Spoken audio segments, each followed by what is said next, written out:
Well, yeah, I started when I was 14. That's when I figured it all out. Wow. You're 10 whole years ahead of me. Yeah, but I have a short attention span. I'm thinking about quitting. I want to do something else. You know what my first job in the workforce was? I had to put on a fucking cookie costume and hand out flyers on Capitol Hill for a restaurant called the Cookie Bag. The Cookie Bag? In the middle of August. And what kind of cookie were you dressed as? Huh? Was it a chocolate chip? Just a poor, hot, angry-ass chocolate chip cookie.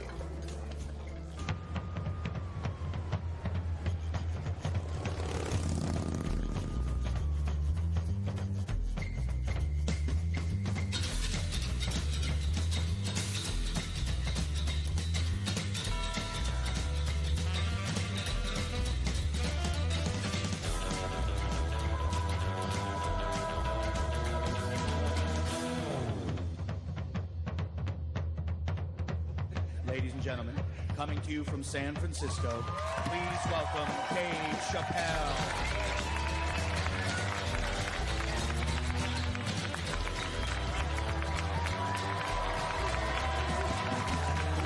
Thank you. Thank you all. Thank you. What's up, San Francisco? I like your city. It's beautiful. Tolerant place. I didn't see much. I haven't seen my friend call me. He was like, Dave, having fun in Frisco? Hell yeah. Seen the sights? No. You want to go see Alcatraz? What kind of nigga in his right mind wants to visit a prison for recreation? I got friends in jail I don't visit. I don't deal with jails. Don't deal with jails, and I don't deal with police. My house got robbed in New York. I didn't even call the police. I wanted to, but I couldn't. My crib is too nice. It's not that it's too nice, but it's too nice for me. You know how the police are in New York. Soon as I open the doors, they'll be like, oh, he's still here. Open and shut case, Johnson. Apparently, this black guy broke in and hung up pictures of his family everywhere. Never seen anything like it. Don't deal with them, man. I had to bail a friend of mine out of jail one time. You know, that was horrible. I was scared. I had to walk right into the belly of the beast. I tried to look as non-threatening as possible. Hi. I'm here to bail out my buddy. Oh, okay. Well, while you're here, you do fit a description. If you'll walk this way, we can process you. How'd they always get us? It's fitting those damn descriptions. Now, I could be bitter and blame all the police, but no. I'll tell you who I blame. It's those fucking sketch artists. They keep drawing the same brother over and over again. Who is this generic man we all look like? I want to know what they say when it's us. You know what I mean? They'd be in that room like, did you get a look? Did you see the guy that tried to rob you? Yes. Yes, I did.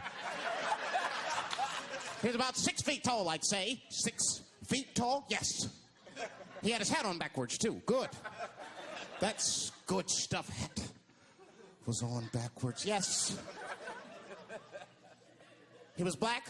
Okay, big lips, big nose, dick hanging out. Say no more, sir. I'll draw him from memory. You know, let me get my stencil. I think we can trace this guy and save some time. They get on the radio and shit, calling all cars. Be on the lookout for a black male between 4'7" and 6'8". Between 120 and 380 pounds. He's wearing Nikes. Get this man! Criminals are insane. I don't even know why people do crime. They want to catch you, they're going to catch you. They can. They got forensics. You ever seen forensics? Those guys find clues nobody else thinks about looking for. I mean it. You leave a pubic hair anywhere near a crime scene, they're going to find that shit. What the hell is this? Back up!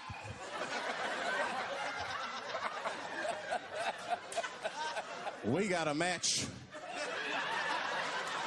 Then they look at the pubic and tell all kinds of information. Looks like there was a struggle. Time of death 307.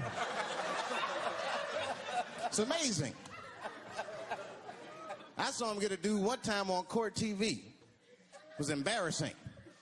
It was a sexual assault case. I knew the defendant was lying. I could feel it. He defended himself too hard.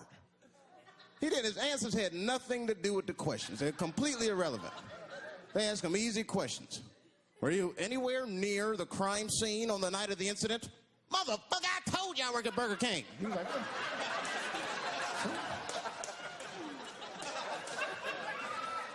that went on for hours.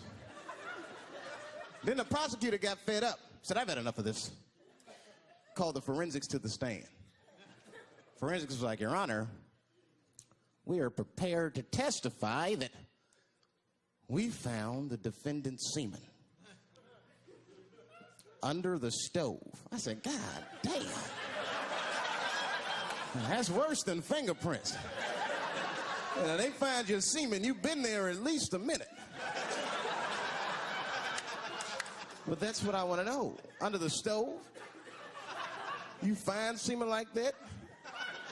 Or do you look for it? Like, do they walk onto a crime scene like, this place is a mess? Check it for semen. Or do they just like walk in and slip? Oh my God. What the hell was that? Semen. They find it on every crime scene. It's like, what are burglars doing? So we got the stuff. Let's get out of here. Wait a minute. I want to leave my calling card. The semen bandit has struck again.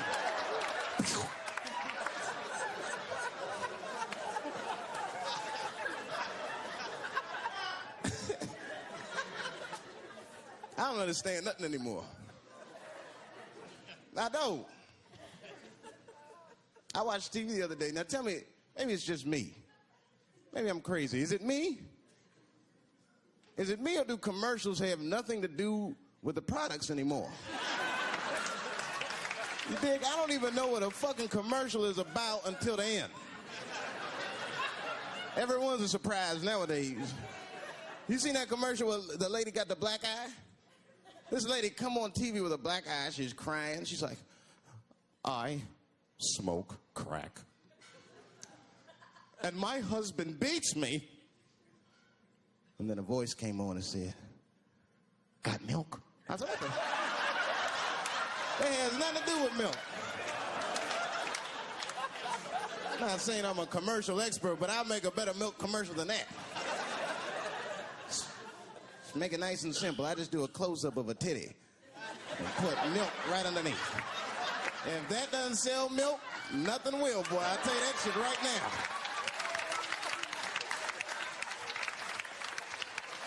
It's 1997. Titties are industry in 1997. They are. I know they are. I'm a customer. I went to a titty bar last week at 3 o'clock in the afternoon. Now that's bad. That is bad. Because it wasn't like I was out. Said, let me swing by the titty bar. No. No, I left my house specifically to see some tits. Can't judge me, there's breast in there. It's just what men do. If a guy runs up to you on the street, it's like, hey, don't go in that building. There are naked girls showing their breast. Be like a white dude in a horror movie. I better investigate.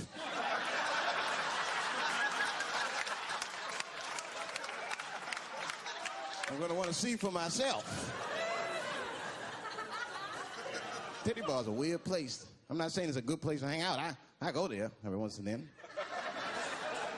But it's a weird place. They got weird morality. One time I walked in titty bars, all these guys coming in, right? Out of all these dudes, the bouncer picked me out the crowd, started yelling at me. Hey, buddy. Sir, do you want to take your hat off? Huh? It's disrespectful to the ladies. Yeah, I can shove a 20 up her ass, but I better not have a hat on when I do it. Oh, sorry about that, buddy. Here you go, Bubbles. Forgive me for the hat thing.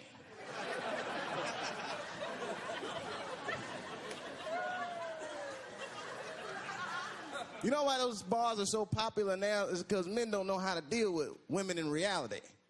So sometimes we got to take the fantasy road. The reality of the situation is very grim. Women have made a lot of progress in a short period of time, man. It's changed everything.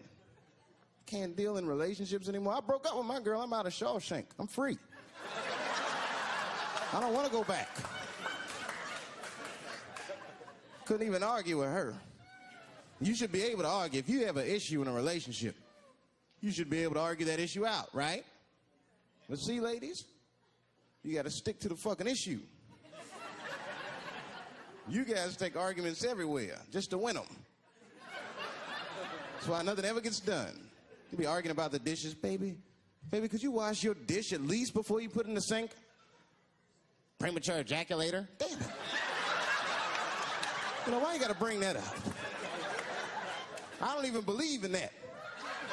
I don't. If I come, man, it was right on time. That's the way I see it. And as far as I'm concerned, I can't come fast enough. You know, I'm sick of being vilified all the time. David, how could you? How could you come? I was fucking. What were you trying to do, huh? Come. Well, I beat you. You gotta work on your time, baby. I'm down to 1:20. You're mad at me because I have different goals in sex. I'm a speed fucker. I'm just trying to hit my best time. It's like the Olympics. And now for the dismount.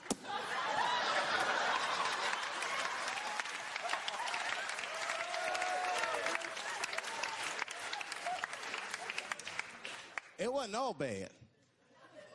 It's never all bad. You won't stay if it's all bad. Well, that's not true, but I wouldn't. We had fun. We used to watch porn together. That's how cool she was. It seems nasty, but it was fun. We learned about each other. She learned about me. One time we was watching porn. I'll never forget this time. The first scene in this movie was hardcore. 2 guys, 1 girl going at it. I fast-forwarded right through that. It was too much for my senses.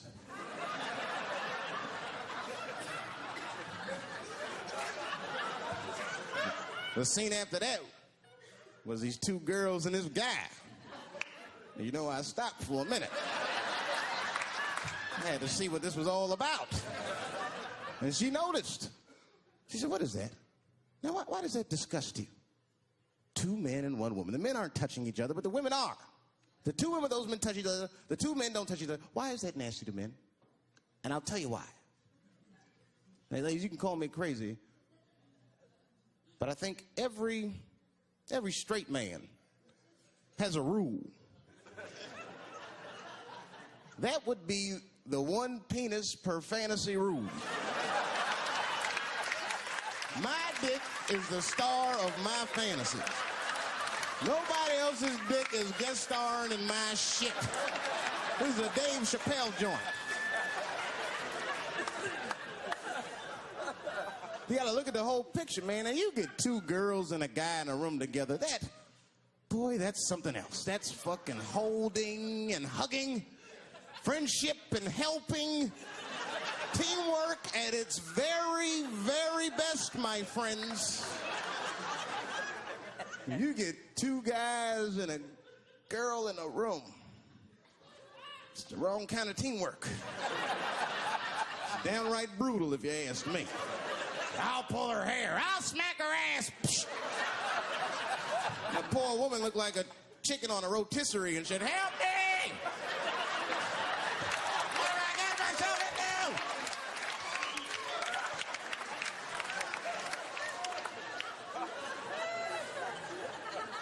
into? In my life, there's too much shit out there to stress you out.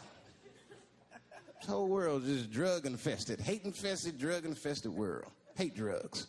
I heard the worst drug story. You know what my friend told me? You know what he's dealing with? His landlord is hooked on crack. That's terrible. That's pressure. Your landlord's hooked on crack, that means you've got to have the rent.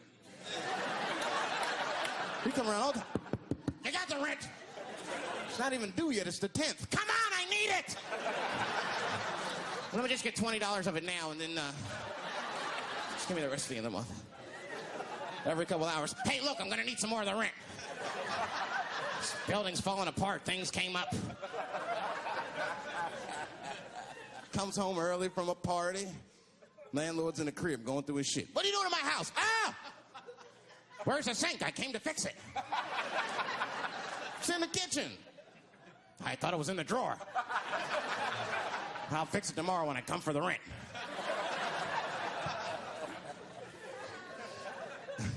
You know, I hate about drugs. I hate when, like, people my age and older get hooked on crack. I hate that shit.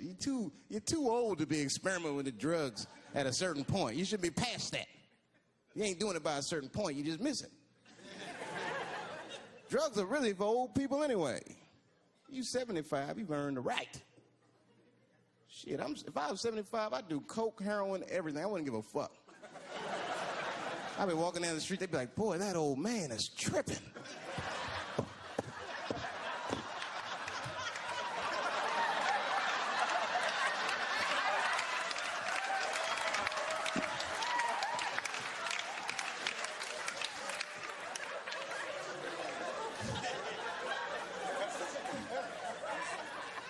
Can't do everything. Maybe weed. If you're gonna do something, do a little weed. Smoke weed. Weed's not as bad as everything else. So weed is a background substance. You know what I mean? You can smoke some herb and still function. And you ain't crisp, but you'll function.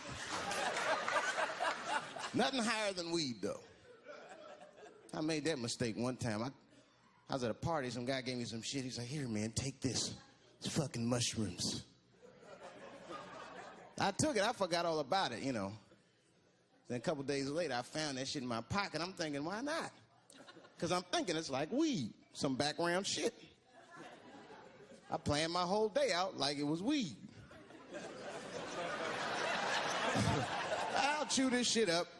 Then I'll go to the barber shop, get my hair cut, and then I'll see a movie.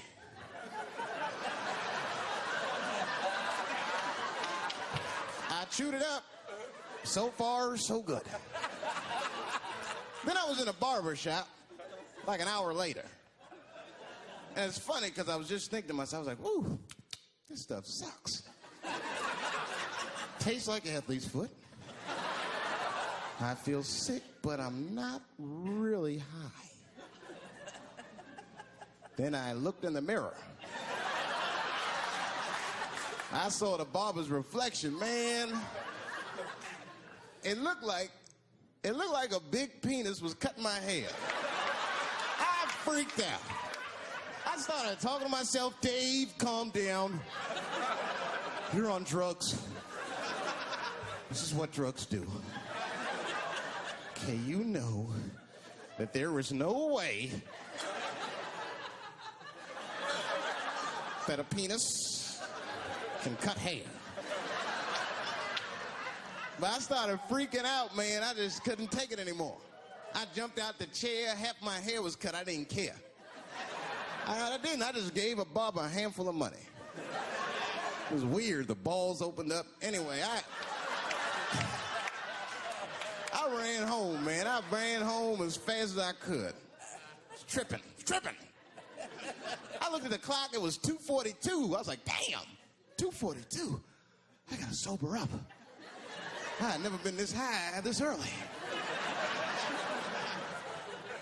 I took a shower. I was still high. I said maybe music will do the trick. I listened to every CD I had. I was still high. Exercise, that's what I'll do. I ran around the block 4 times, still high. Took a nap, woke up, fucked up. I looked at the clock, it was 2:43. I said, God damn.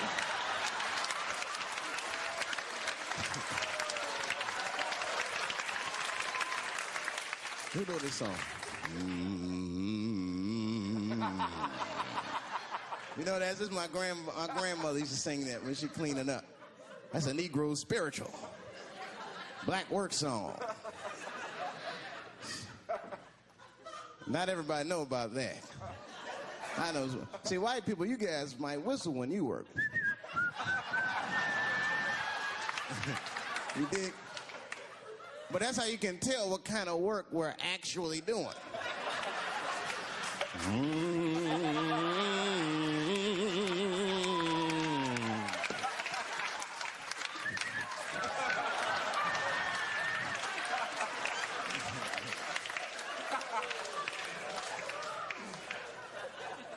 I study that kind of shit.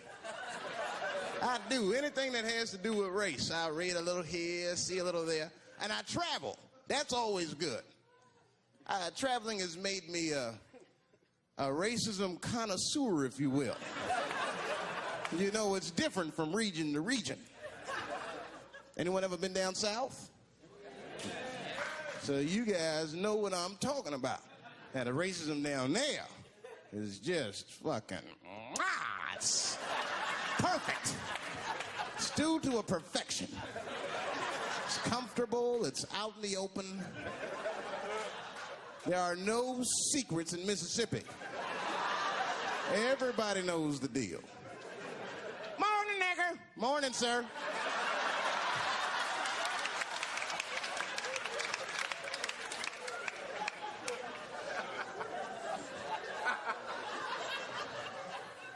Not up here. You hit the big cities, man. It's different. It's always a secret. And we should do like them. We should keep our shit out in the open, then a little. I mean, with limits. You don't want to say whatever comes to your mind. That might be a little much. White dude be walking down the street minding his business, and the brother walk up to him. Hello, you white oppressor, you slave master rapist of Africa. Why, hello, my big lip spear chucking friend. Touche, hunky. So, Whitey, what did you do today, huh?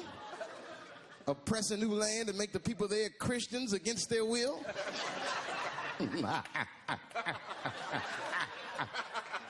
What did you do, fella?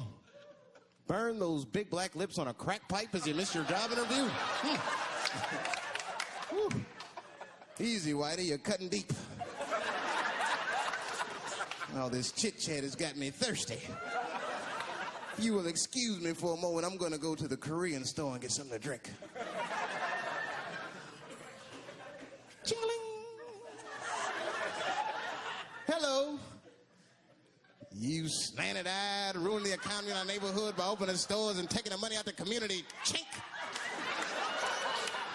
Wow. Good afternoon, you browse around but never buy anything. Suspicious looking nigga. After a while, that might be too much.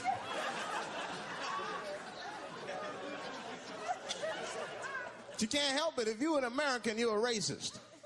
We brought up from the beginning to think in generalizations. We never look at the individual. We rarely look at the individual. I'm a racist. I know I'm a racist. You know how I know?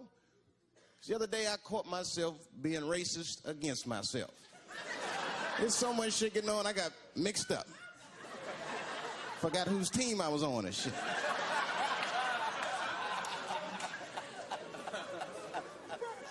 One time I was reading the paper, man, this story came on about this guy was suing a department store because they wouldn't let him play Santa Claus, you know, because he's black.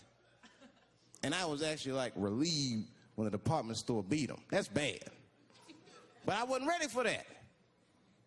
I wasn't ready for the idea of a black Santa Claus. Man, that shit would suck.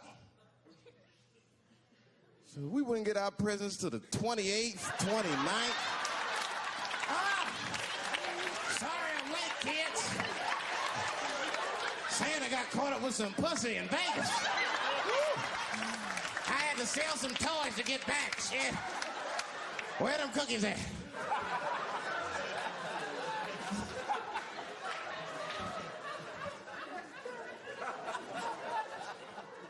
Y'all a great crowd, man.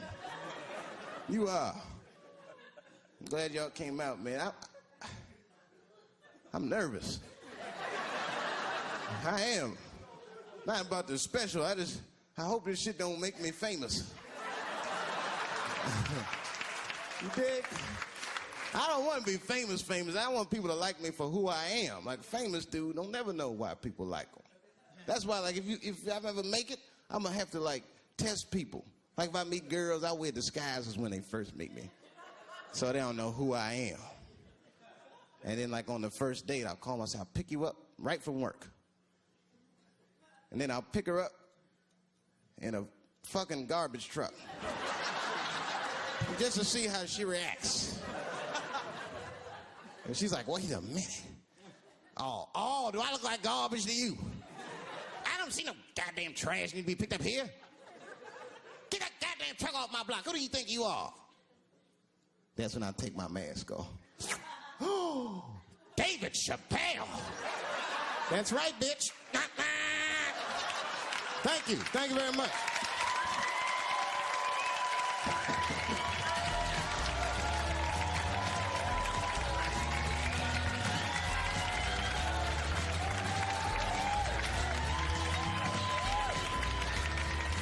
I had the worst heckle ever. You know what the worst heckle ever was? A seizure. Boy, what the fuck can you say if somebody has a seizure in the middle of your show in Washington Square Park? Were you strobing? I didn't know what to do. I thought she was like messing with me because she like walked out in a circle and then she just started like shaking. So I'm like, what are you? I didn't look like she was dancing or something. Then she fell in and was screaming. She's having a seizure. It was almost like she used her seizure as a heckle. Yeah, that's what it felt like. And then someone screamed out, "Get a spoon!" And like 8 people had fucking spoons in the middle of the park. Like, who walks around with a spoon on? Well, the heroin cooking that stuff up, you know. Them apples. Oh, that's a spoon you want in your mouth. I'd rather swallow my tongue than have a heroin spoon in my mouth.